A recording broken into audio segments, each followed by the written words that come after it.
All right, good morning, everyone. Today, I want to get through 5 examples for chapter 5, wrap it up, and then Monday morning quiz next week based on chapter 5. I haven't yet decided how much material I'm going to cover in that quiz, or how much material I'm going to assess in that quiz. But I'll post the announcement by tonight. Okay. So 5 examples. Let's get to example 1. So the first 2 examples are simply the sum or the summation of 2 sinusoidal waveforms. Okay, rather straightforward. There is no circuit analysis yet in these 2 examples.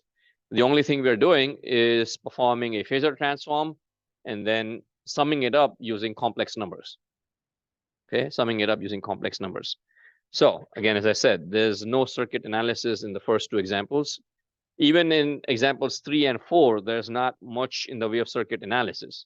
We're simply going to apply Ohm's law, but most of it is to just show students how we use complex number math for circuit analysis, right? We'll build off on these 4 examples when we get to example number 5. So example number 1 and 2 simply states that we have 2 quantities and you need to find the sum of those 2 quantities. The question is not stated here, but I'll write it out, Vs of t. What is Vs of t? So first things first, the important point to note is that if you wish to add or subtract 2 or more sinusoidal waveforms, their frequencies must be the same. That's the absolute first requirement. Okay, if you wish to add or subtract 2 sinusoidal waveforms, the frequencies must be the same. If it's not, we cannot proceed. We cannot do the addition or the subtraction. So be aware of that fact. In this case, the frequency is not given to us. The only thing given to us is the variable omega. And so that's what we go with. The variable omega is the same for both quantities, 10 cos omega t and 10 sine omega t. Okay, so just cos omega t, sine omega t. We don't really care about the value of omega because we do not need it to perform a phasor transform, and we certainly don't need it to add. The only thing we need to know is whether it's the same or not. And in this case, it is the same. So we can proceed. And we'll directly write out the phasor. So example 1, Vs of t is 10 cos omega t plus 10 sine omega t. To do a phasor transform, the time domain expression has to be in cosine. It must be cos omega t. So we use the trigonometric identity. Sine x is cos of x minus 90. We subtract 90 degrees from the phase angle. And so Vs of t is 10 cos omega t plus 10 cos of omega t minus 90. Okay, 10 cos omega t plus 10 cos omega t minus 90.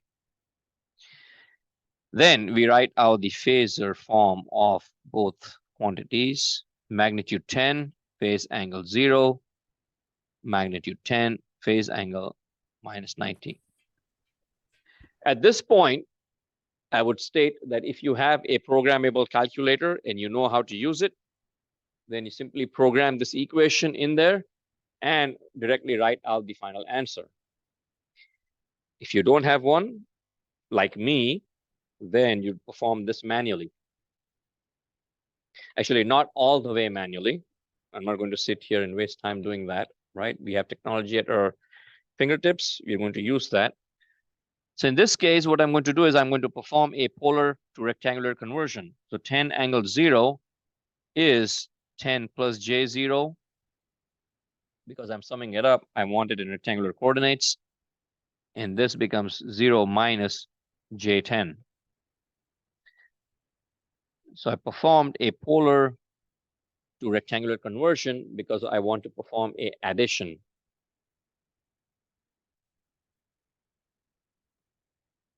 So Vs is 10 minus J10. Then I perform another conversion from rectangular to polar, which would give me a magnitude of 14.14 with a phase angle of minus 45 degrees. This would, of course, be volts. Again, if you have programmable calculators, which most of you do, you would go directly from here to here.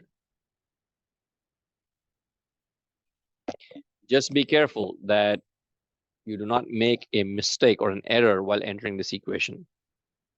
Because if you make one tiny error, then your final answer will be incorrect. Right? If you take it step by step, like I have done, it takes a few extra minutes. But if you have an error in there, I will give you partial credit. Okay.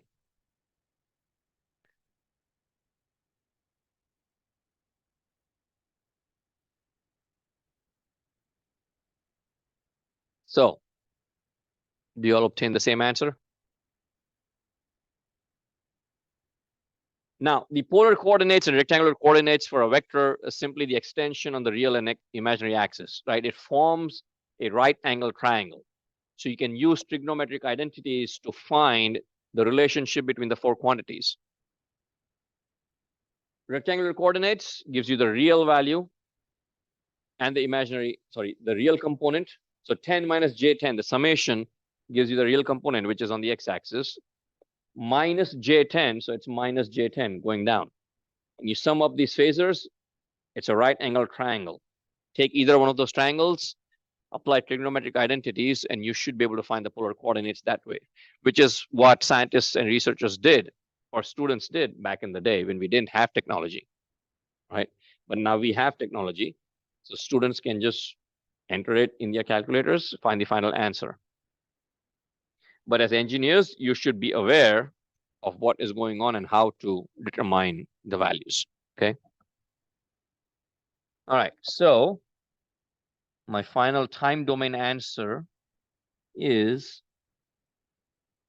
Vs of t 14.14 cos of omega t minus 45 degrees.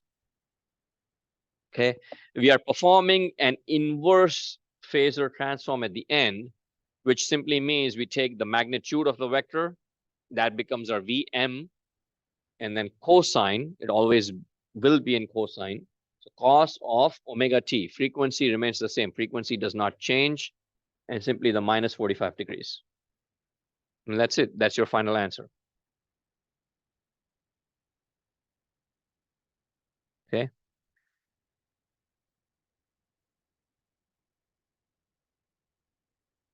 All right, any questions? Yes.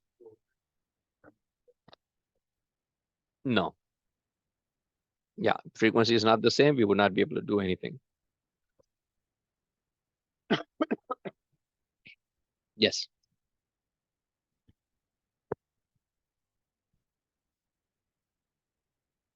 No, we are simply looking at the steady state value, not at transient portion of the AC analysis.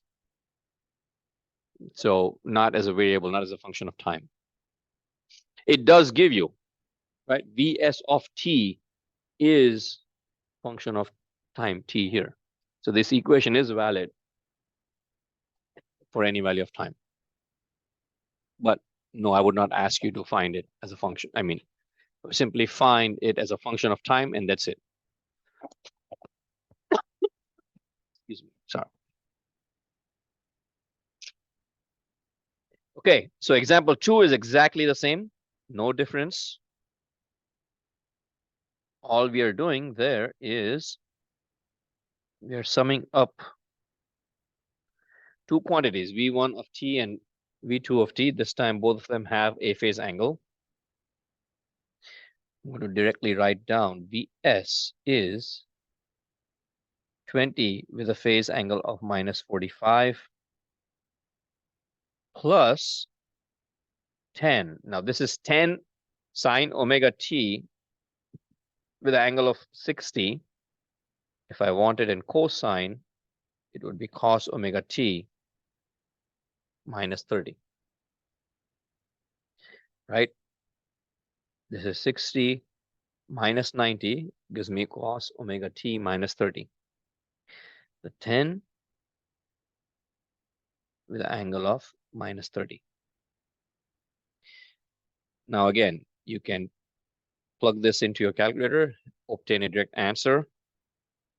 If not, you do this, 14.14 minus j 14.14 plus 8.66 minus j5. Sum up the real parts together and you obtain 22.8.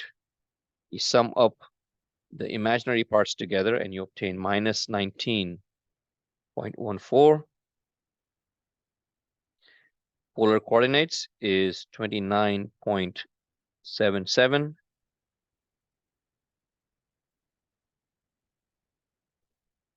Did anyone else obtain the same answer? 29.77 with a phase angle of 40.0125 degrees. So my time domain answer, Vs of t, has a Vm of 29.77 cos omega t minus 40.0125 degrees. And volts is given, so volts has to be the units. Okay.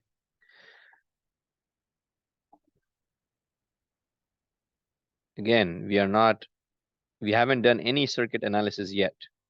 All I'm doing is showing you, well, there's one phasor transform that we did, but it's mostly complex number math.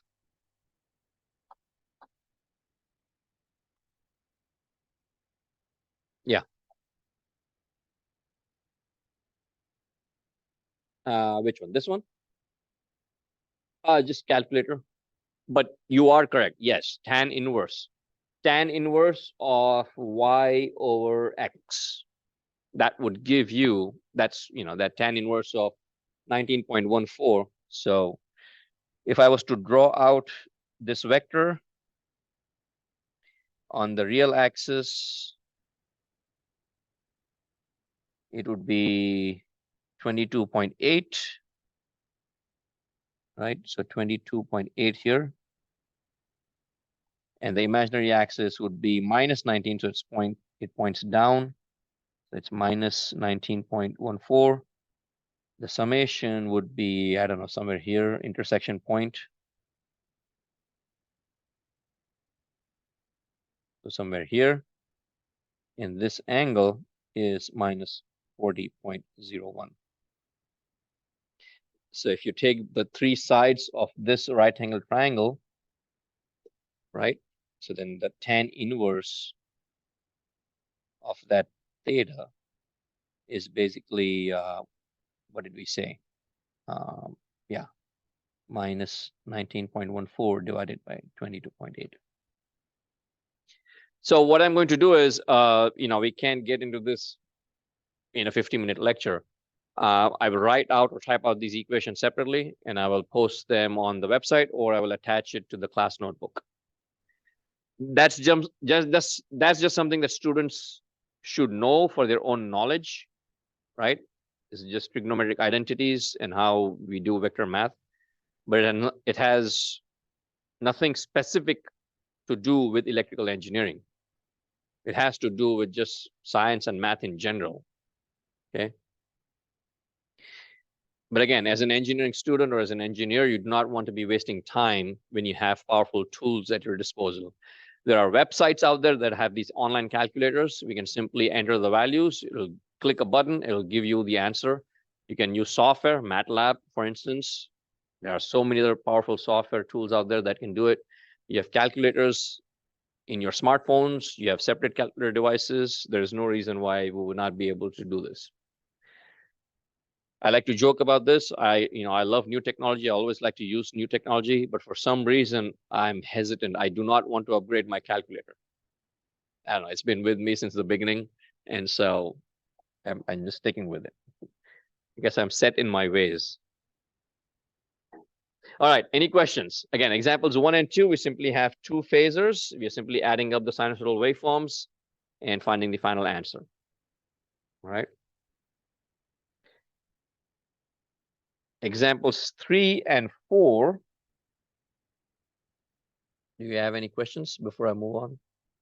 Yes. Where?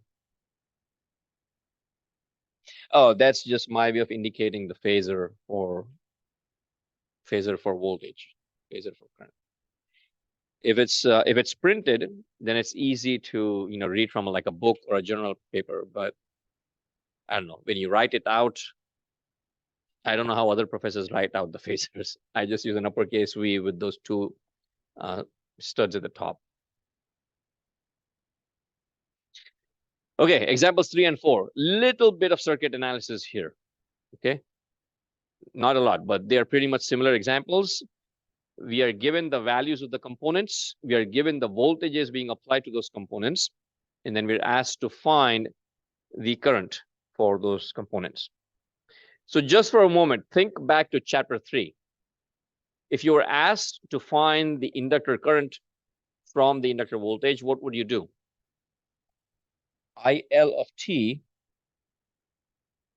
would be the integral of the voltage. You would have to perform integration, right? In this case, the point of this example is to show students how to practice to find the impedance quantities. And then because we are using complex numbers, we can simply apply Ohm's law. We are simply going to apply V equals IZ. That's it. We don't have to perform differentiation or integration or solve differential equations. Okay. All right, so let's take a look. Example 3, we have an inductor with a value of 0.25 Henry. Voltage VL of t is given to us, 100 cos of 200 t. So we extract information from there.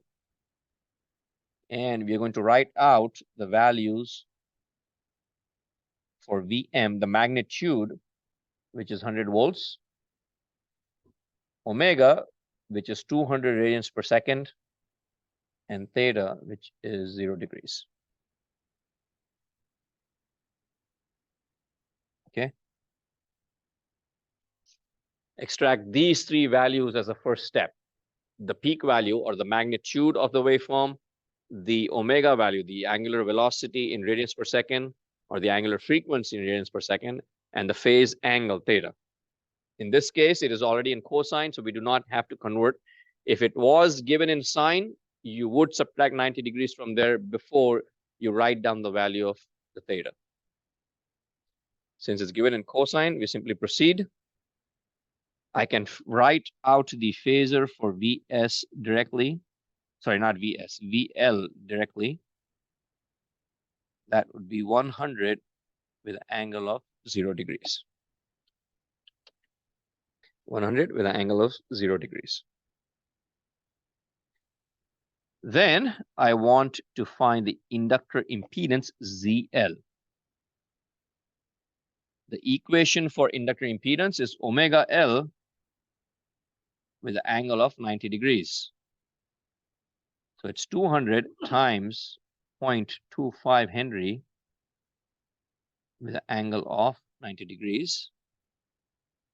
That gives me ZL as 50 with an angle of 90 degrees. Okay, 50 with an angle of 90 degrees.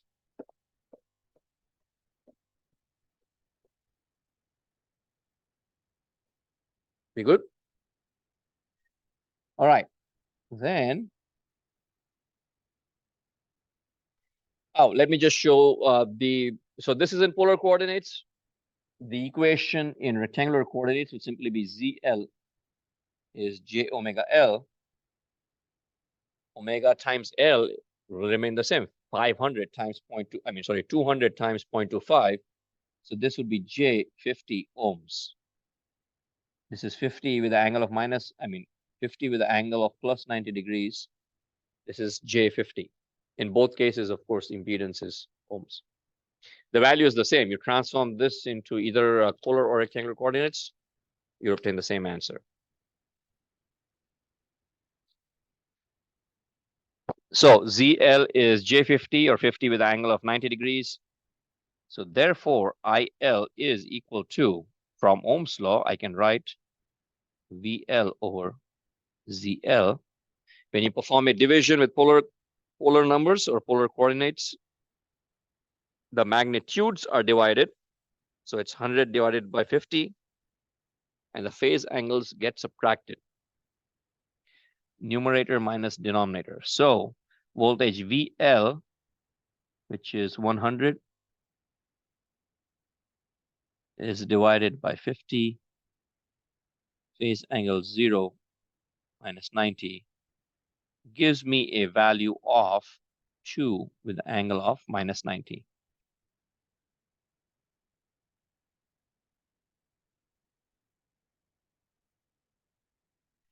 Final time domain answer would be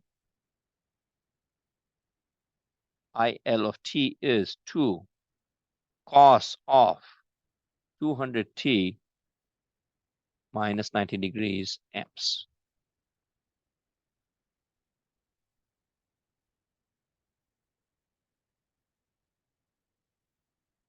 Okay. Make sense? Again, the analysis portion is nothing. Simple application of Ohm's law. We do not have to perform a differentiation or integration. We simply apply Ohm's law by using complex math or complex number math. And that is what I always mean by saying we use complex math to make the math less complex.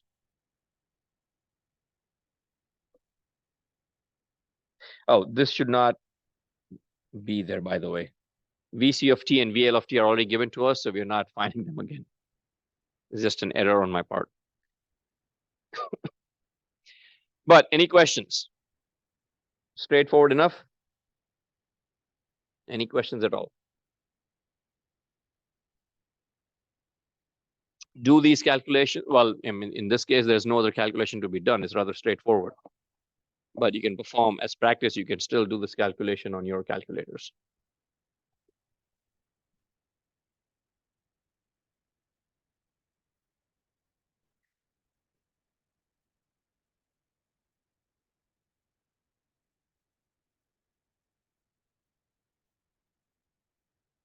Be good? Okay. All right, example 4. Example 4 is the exact same technique. Okay, we have a capacitor, 100 microfarads. The only difference is that the impedance equation is different. So, extract information. Vm is 100 volts. Omega is 200. Phase angle is 0 degrees. Therefore, phasor for Vc is 100 with an angle of 0 degrees. Capacitor impedance Zc is 1 over omega c with an angle of minus 90 degrees. 1 over omega c is 200 times 100 microfarads.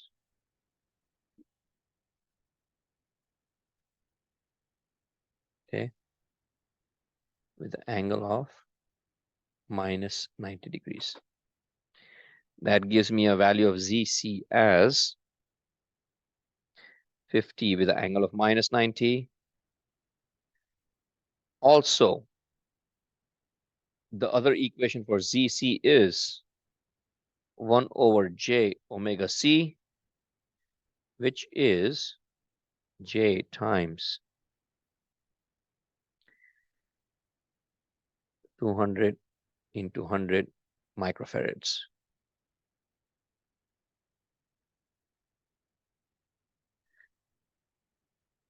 And that gives me minus J50. Still the same thing. Okay, no difference. Okay, apply Ohm's law. So inductor current IC is VC over ZC, 100 divided by 50. 0 minus of minus 90 gives me 2 with an angle of plus 90. Final answer as a function of time, IC of t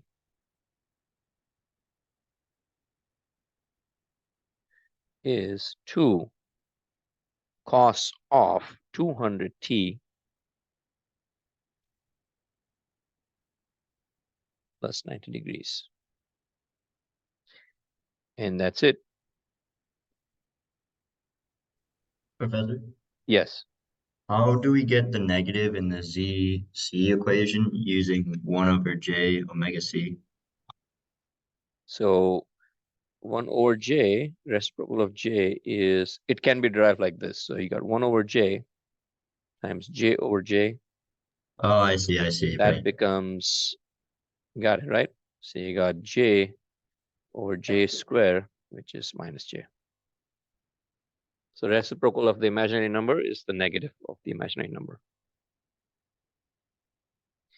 Okay. All right, questions. Okay. You can ask any mathematical questions. Again, as I said, you would have come across complex number math perhaps in the past. As an engineer in your own field, you may come across it again. So it's not something specific to electrical engineering. The only thing from electrical engineering here is basically the application of Ohm's law and the calculation of the impedances. Again, it's more about getting students comfortable with the complex number math. So in both these examples, we were given the voltage and we were asked to find the current. It could be the reverse, right? You could be given the voltage. I mean, you could be given the current and asked to find the voltage. It would still be a simple application of Ohm's law. V equals IZ. Make sense to everyone? Right? All right, example 5. So if there are no further questions, I will move on to example 5. Example 5, we actually have a circuit diagram. We are applying a sinusoidal time varying waveform. Voltage Vs of t is applied to a RLC circuit. Has a resistor, inductor, and capacitor. A resistor, inductor, and capacitor. And the first thing I would tell students to do is to draw out what I like to call is the equivalent impedance diagram. All that is you would draw the exact same circuit diagram, but you would replace the inductors and capacitors with an impedance or its equivalent impedance. So in this case, it would look like this.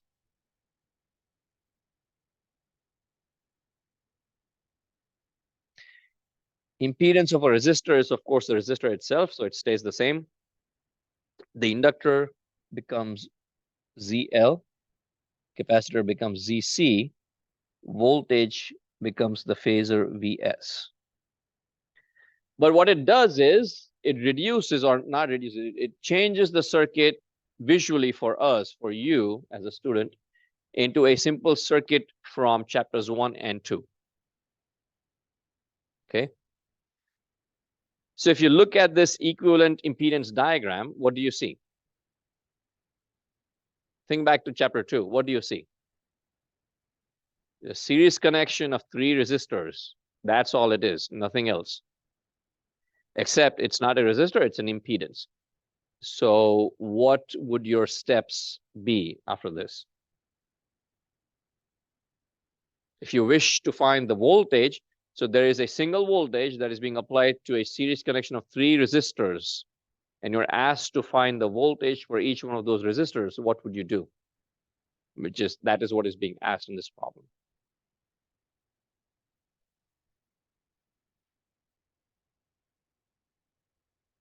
Absolutely. You'd find ZEQ.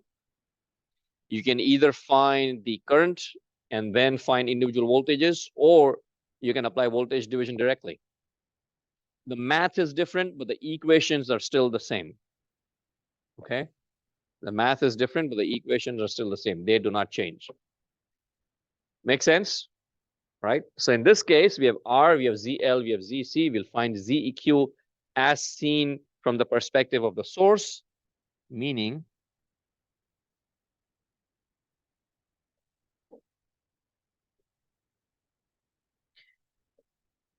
ZEQ between these terminals, so R, ZL, and ZC. And we know from chapter 2 that ZEQ should equal R plus ZL plus ZC. That's it. So you can apply Ohm's law twice, or you can apply voltage division once, and you find the answers to the voltages for all 3 components. Okay. So the next step after that is to extract information from the expression for Vs, right? So I can write peak value Vm is 100, omega is 500, phase angle is plus 30. And again, pay attention. If this was sine 500t, I would have to subtract 90 degrees from the phase angle. Okay.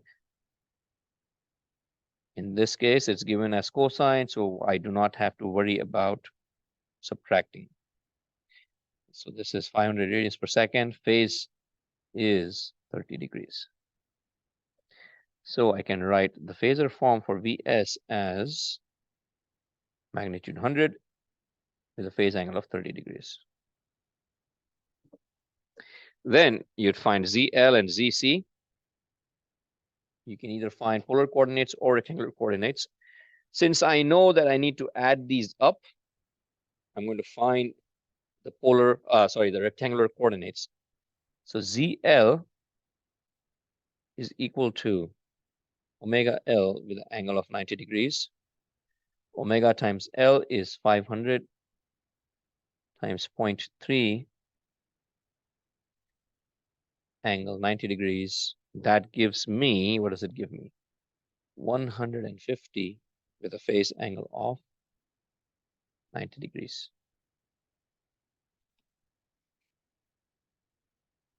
But I want the answer to be in rectangular coordinates. So I can either transform the polar coordinates, or I can just write this equation, J omega L. So J times omega times L gives me J 150 ohms. Okay, J 150 ohms. The same thing with ZC. ZC is 1 over omega C with an angle of minus 90 degrees. So 1 over omega C is, what do I have? 500 times 40 microfarads. So 40 microfarads.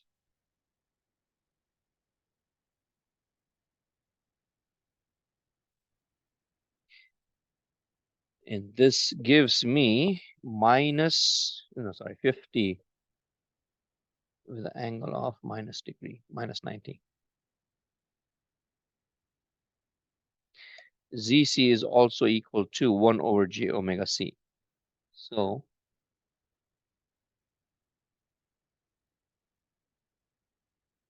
one over J omega C, that gives me minus J50 ohms. Okay, minus J50 ohms. So again, so far all we are doing is we're simply taking our equations, plugging in the values and finding those values. That's all. We good so far? Any questions?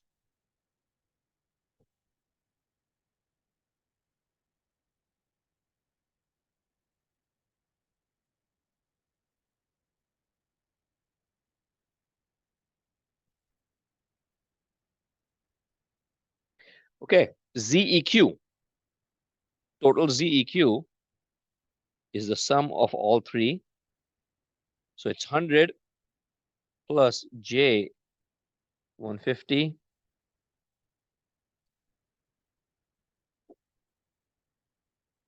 minus J50. So this gives me 100 plus J100 ohms. And because I'm going to perform a division and multiplication later on, then I simply want ZEQ in polar coordinates. So that gives me 141.4 with an angle of 45 degrees. And of course, the answer for both, the units for both is ohms.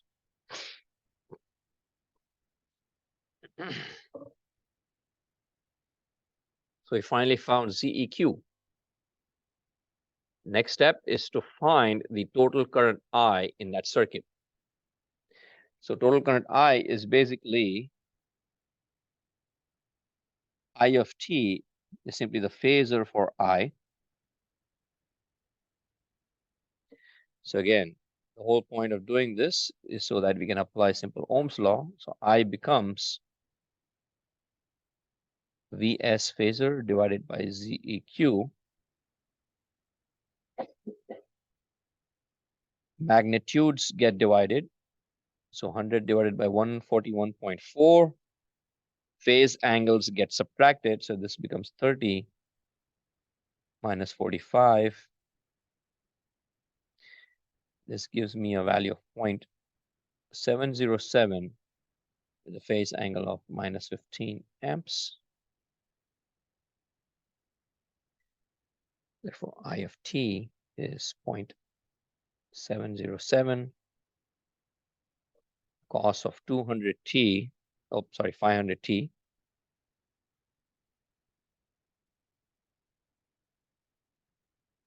Minus 15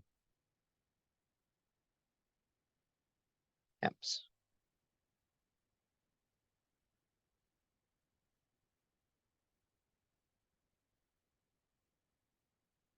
So a 10-second pause. Let me know if you have any questions.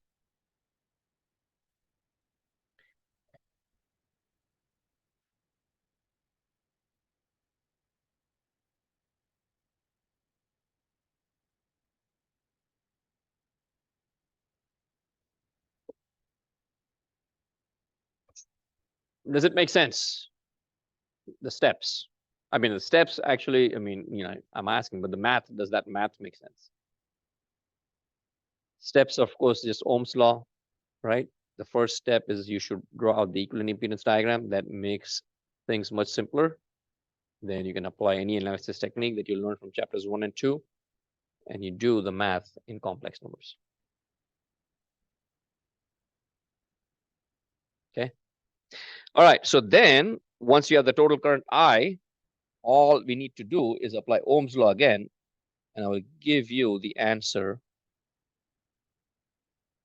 Not give you, I'm going to write it out. So phasor for VR is simply I times R. VL, inductor voltage VL, is simply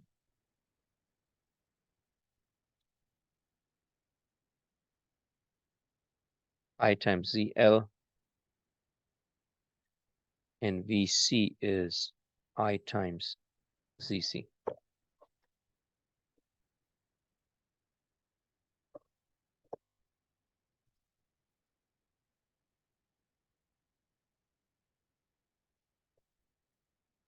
Okay, I times ZC.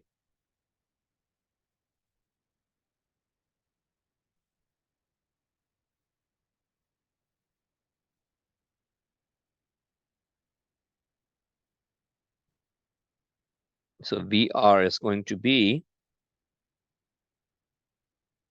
70.7 with a phase angle of -15. VR of t is function of time.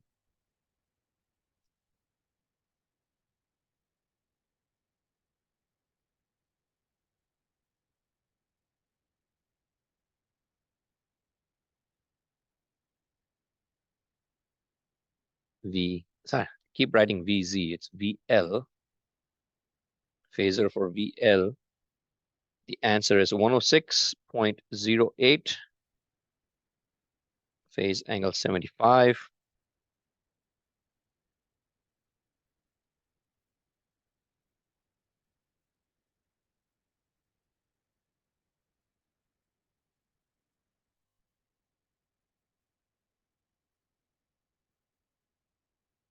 Plus 75. Again, unit is volts.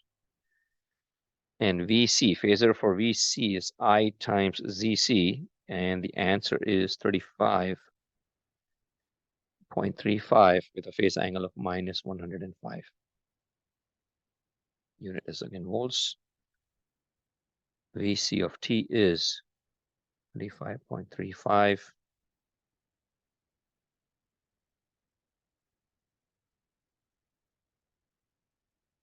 Volts. Those are the three voltages.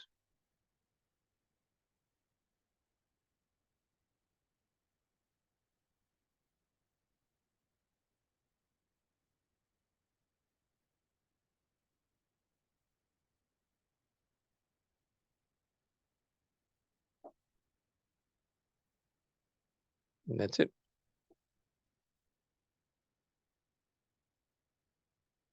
I will assign student practice. Well, assign as in I would encourage students to do this, is you apply voltage division, and I'll give you the equations. Try to perform this math. Okay. So VR would be a fraction of source voltage Vs, and the fraction would be given by the ratio of the resistor to the total impedance in the circuit. Similarly, for VL, it is Vs into ZL or ZEQ, and VC is Vs into ZC or ZEQ. Okay. Again, the equations, the principles, the analysis techniques remain the same. They do not change. The math changes. The math is different, obviously, but the equations are exactly the same. So I would strongly, well, not strongly recommend, but I would suggest that you use voltage division, perform the math, and see if you arrive at the exact same answer. Okay. All right, questions.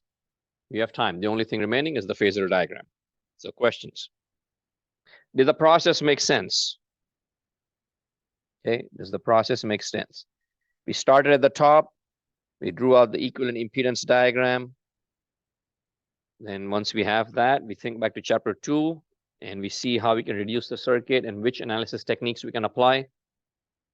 And then from that point on, a simple application of Ohm's law, and then of course, voltage division. If you have a parallel circuit, the analysis remains the same. You draw out the equivalent impedance, take care to extract all of the information from the problem statement and the values given to you. And then of course, find ZEQ and find the voltages or the currents as the case may be.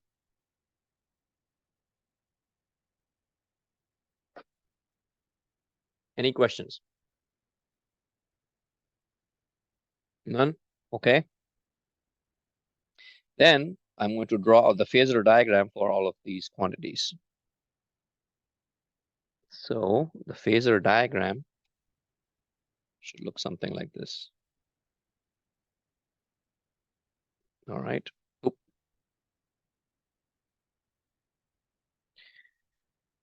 Okay, let's see. Center.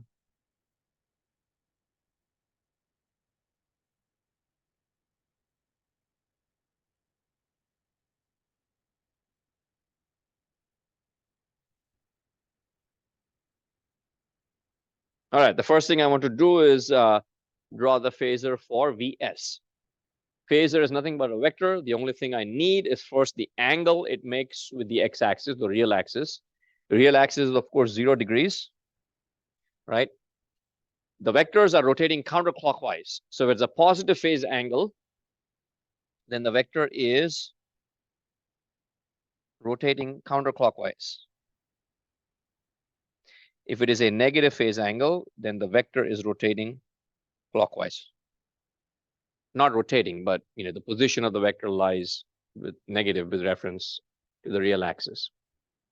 So Vs, let's draw out Vs the first. Vs is what, about 30 degrees. So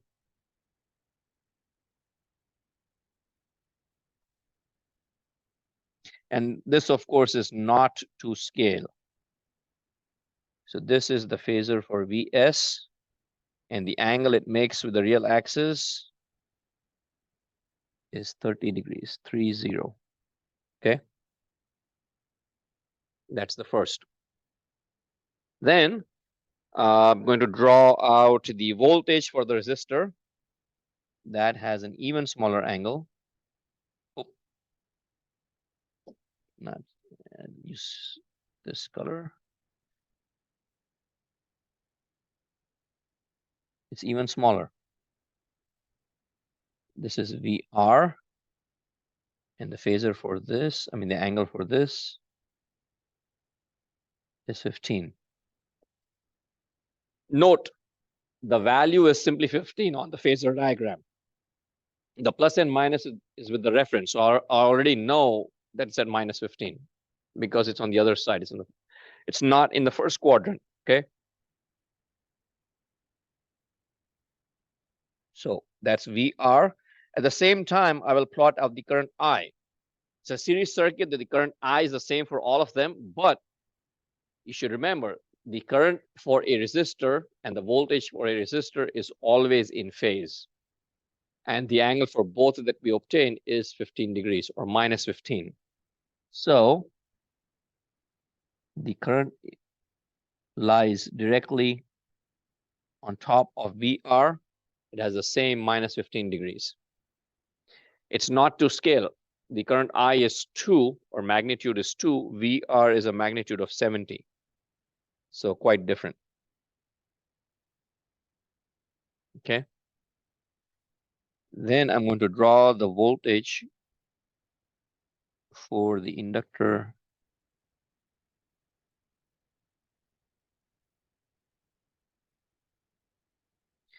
and the capacitor. So the inductor is plus 75.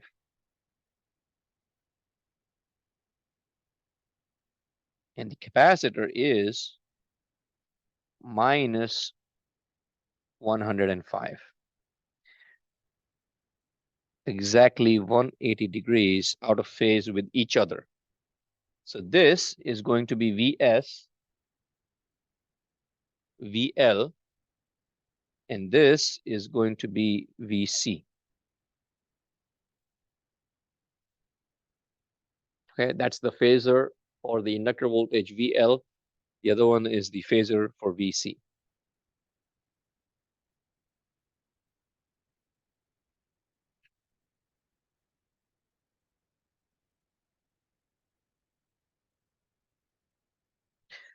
And that's it. We've drawn out the phasors for all four. 1, 2, 3, 4. Yes, Vs in all four components. Yes. All right, questions? Yes. If they share the same current, then yes. If it's the same current right now, then it would be 180 degrees apart. So those phase angles depend on the circuit configuration, right? Right now, if you look at the inductor current with the inductor voltage, it is 90 degrees out of phase. The inductor voltage is 90 degrees ahead of the inductor current. Because it's a series circuit, the inductor current is exactly the same as the, let me show it here. So this is 90 degrees And then this, of course, is also 90 degrees. And because they share the same current, that's why it is exactly 180 degrees out of phase. If the current was different, then it would be on a different area of the circuit, of the phasor diagram. But good question. So that's there's a lot of information to take in, right? Take your time, reflect back on the solution sometime later today, and then reach out to me if you have any questions. Okay. This is the end of chapter 5, AC analysis. Homework right now, I was thinking of making it due Sunday, but depending on how many problems, I'm going to take a look at it again later this afternoon, and I would change the due date. Quiz as usual on Monday. I don't know yet what I'm going to assess, whether everything from Wednesday, Monday, Wednesday, and Friday, or just Monday and Wednesday. I haven't yet decided. Okay. But I will post the announcement by tonight. But quiz as usual on Monday. So I will bid you a good weekend. I will see you all on Monday. I will be available to answer questions via email, via Zoom over the weekend. Reach out to me if you need any help. All right. Okay. I'll see you all next week. Yes. Yes.